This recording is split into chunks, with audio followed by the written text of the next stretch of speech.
very kind. And, yeah, we got some positive news today, COVID-wise. I don't know if I believe it, seeing as how I know about 20 people who have COVID or have had it this month. But Dr. Fauci says we are no longer in the pandemic phase of the virus. We are now transitioning from the pandemic phase to the awkward teenage phase. So instead of your hands, wash your face. And yet there are hundreds of nuts out there still spreading nonsense, touting unproven, ineffective medications, calling for Dr. Fauci's head. One of those people is running for governor of Arizona. She is a former Phoenix local newscaster named Carrie Lake, who's trying to make a name for herself by out-crazying the field. When I'm governor, I want to make ivermectin and hydroxychloroquine and other inexpensive, effective drugs that we know a lot about over the counter. We shouldn't have to feel like drug addicts trying to go out there to buy ivermectin. And it was Anthony Fauci who kept that from us. I'm encouraging any lawman here, and I'm talking sheriffs, I don't think it'll happen in Maricopa County, but I'm looking for someone tough like maybe Sheriff Lamb, to issue a warrant for Anthony Fauci's arrest out of Arizona. Dumb, dumb, dumb, dumb, dumb, dumb, dumb. Dumb, irresponsible, dangerous. That campaign jingle is my gift to you, Carrie. We're at the point I was fearing that we'd reach where Donald Trump is almost mainstream. He's like the moderate now. Mitt Romney's a hippie, Trump's the moderate, and then we have all these crazies. Trump being president was like opening Pandora's box. There are so many genuinely frightening individuals running for office, and then you have the ones who are already in office, like Venmo Lester and Tan Mom doing podcasts together. I believe in an America that is strong enough to face disinformation without the Twitter overlords Absolutely. like being the arbiters of truth. I believe in people. People Right. are smart enough to figure it out. In fairness, when you're Marjorie Taylor Greene, everyone seems smart. The same way goldfish think little scuba divers live in the tank with them. The woman who thinks the jury is still out on 9/11 says people are smart enough to figure it out. And there's a kind of a funny scenario in progress in Ohio in the Republican race for Senate there. The top two candidates are a Trumper named Josh Mandel and a former never-Trumper named J.D. Vance, who wrote the book Hillbilly Elegy. Now, this is Josh Mandel. Josh Mandel, pro-God, pro-gun, pro-Trump. And pro-Pisha for the look of it. But Josh got the backing of the powerful Club for Growth, which ran ads attacking his opponent, J.D. Vance, who supports Trump for not supporting Trump. J.D. Vance, in his own words. I'm a never Trump guy. I never liked him. I can't stomach Trump. I think that he's noxious. On Twitter, Vance called Trump, quote, reprehensible, an idiot. Yeah, that's right? I mean, is that wrong? Oh, but then J.D. smelled which way the wind was blowing off the porta potty that is today's Republican Party, and he changed his tune. All of a sudden, he decided not only isn't Trump noxious and reprehensible, he's now the greatest president of his lifetime, and J.D.'s previous opinions, he says, were stupid. All of us say stupid things, and I happen to say stupid things very publicly. Which is really a great qualification for a future senator. Vote for me, I say stupid things very publicly. But guess what? It worked. Trump actually endorsed J.D., the guy who called him an idiot, which leaves the Club for Growth now in the hilarious position of being mad at Trump for endorsing a candidate who isn't sufficiently pro-Trump. It's an I hate Mexican standoff. And this is their new ad, and I'm not making this up. This pro-Trump super PAC attacks Trump, saying he got suckered by J.D. Vance the same way he got suckered when he endorsed Mitt Romney in 2012. I'm a never Trump guy. Has Trump seen this? President Trump tweeting a surprise endorsement of Mitt Romney for his run. How'd that turn out? Why does that look like an ad for IBS medication, by the way? But anyway, so their position now is that Trump is too gullible or weak-minded or whatever to realize he's endorsing a candidate who thinks he's an idiot, which is confusing, but fortunately, J.D. Vance's new ad does a lot to clear it up. I'm J.D. Vance. My opponents who support Trump called him an idiot for endorsing me after I called Trump an idiot. But Donald Trump knows I then called myself an idiot for calling him an idiot. And only an idiot would call someone an idiot for calling someone who called themselves an idiot. Don't be an idiot, like I was/am for calling Donald Trump an idiot. Bing, bing, bong, bong, bing, bing. Support the idiot the other idiots are saying Trump's an idiot for supporting. Me. I'm JD Vance. You can't spell patriot without most of the letters in the word idiot, except the D. That's me, JD.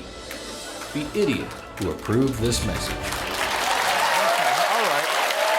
So that's happening in Ohio.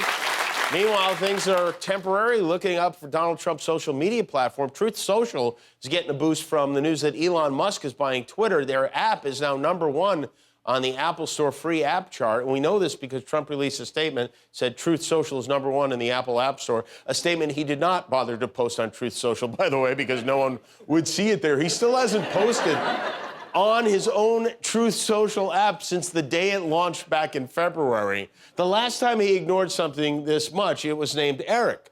And the truth about Truth Social is, of course, it's #1. The reason no one's downloading the Twitter app is because everybody already has Twitter. The big Truth Social selling point, though, is that it's free speech. They won't ban you like Twitter did to Trump. But if you go through their community guidelines, which we did, you will see that isn't necessarily true. For instance, they report content that contains misrepresentations about a business, like, for instance, this tweet Trump posted about Dominion voting machines. You also can't post content that depicts violence or threats of violence, like this video Trump tweeted of him beating up CNN. Truth Social does not allow copyright infringement, like using a Nickelback song without permission, which Trump did right there. And the biggest no-no, the one they actually call truth #1, they will delete your account if you use the platform as a tool for a crime or any unlawful activity, like, I don't know, starting a riot at the Capitol, maybe? Now, what I'm wondering is maybe this is why Trump hasn't been posting on Truth Social. He's banned from that one, too. You know, the Department of Energy yesterday made a big announcement about one of Trump's passion projects, which is the incandescent light bulb. You know, the old one with the little wire in the middle? Well, the Biden administration wants to phase those out and replace them with energy-efficient LED bulbs sometime next year. This is going to be one of those things Tucker Carlson does a primetime special about, so cancel culture finally came for our bulbs. But this is, of course, bad news for Trump, who during his time in office tried to block legislation that encouraged Americans to buy LEDs, which he freely admits he did for personal reasons. I brought back the old light bulb, better light for much less money if you want it. So the new light bulb costs you 5 times as much, and it makes you look orange. And I was more interested in the orange than I was in the cost. Yeah. It doesn't make everyone look orange.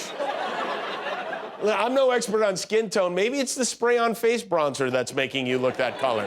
And then we have the My Pillow man, Mike Lindell, using special light bulbs of his own to verify something he's producing. He calls these fraud-proof ballots. So here, I don't know if you can see this, but there's stars and stripes on here, or stripes, I guess, that show through. Can you see that, Brandon? Yes, I can make out something. I can't make out exactly what it is, but yes. I can see something. Yep. Yeah, slightly. Poor Brandon. At this point, he's like, yeah, I see it, Mike. I see a ghost. I see a grown man making shadow puppets with a flashlight. Are we going to get paychecks this week? Mike Lindell, for whatever reason, seems to be as fixated on me as I am on him, because I think no one else is paying attention to him. He can't even get on Fox News anymore. And so this is just like the last week. He spends a lot of time trying to get my attention. A year ago, Jimmy watched 17 or 19 hours, he said, of our show. He absolutely loved it. He was one of our biggest fans. He's quit watching Fox because he loves this show. Yeah. This is his favorite show. Jimmy watches our show every night. Oh, he's a big fan. He's a big fan. I'd like to go back on old Jimmy Kimmel. If you've been really watching Frank's speech, Jimmy, the evidence is right there. I told him I'd pay for a real cyber guy to look at the evidence, and I'll come on his show, and Jimmy will say, Mike, we're sorry we ever doubted this. I will pay for it, Jimmy Kimmel. And you could go, Mike, you were right. Come on, Jimmy. Let's be a hero, Jimmy, to our country. Look at that. There you go, Jimmy. Look at all them. Look at that, Jimmy. The ball's in your court, Jimmy. Well, okay, so that's weird, but how do I explain this? Here's the thing. I have a soft spot for Mike Lindell. I do. Most of these guys are out there trying to make money. Mike is working hard to lose all of his. With this evidence he keeps claiming he's about to release a voter fraud, and then nothing ever happens. But I love to have him on the show. I can't, though, because he's not vaccinated. He's an anti-vaxxer. We have a policy here. You're not vaccinated. You can't come in our building. But, Mike, here's what I will offer, okay? You can come to L.A. You can even park in our parking lot if you want. There's a Dave & Buster's across the street, okay? And inside that Dave & Buster's is a claw machine. We will put you in this claw machine, and I will interview safely from there. I know you're very focused on machines, and that way you can get your message out, maybe even take home a stuffed monkey. Wouldn't that be fun, Guillermo? That's a great idea. Thank you. Do we have a deal? I mean, if you really care about democracy, you will get in that plexiglass box and save this country, because you said it yourself, we're headed in a direction where everything is upside down. Next year, you're going to have a whole shift in every platform, every media. It's going to go, good is evil, evil is good. This is a tree. No, that's a steak sandwich. This is a glass of water. No, that's a steak. You know, this is hairspray. No, that's a comb. You know, whatever you say, they tell you other. Get in that box and let's make America great again together, Mike Lindell. If you like that video, click subscribe and we'll be together until one of us dies.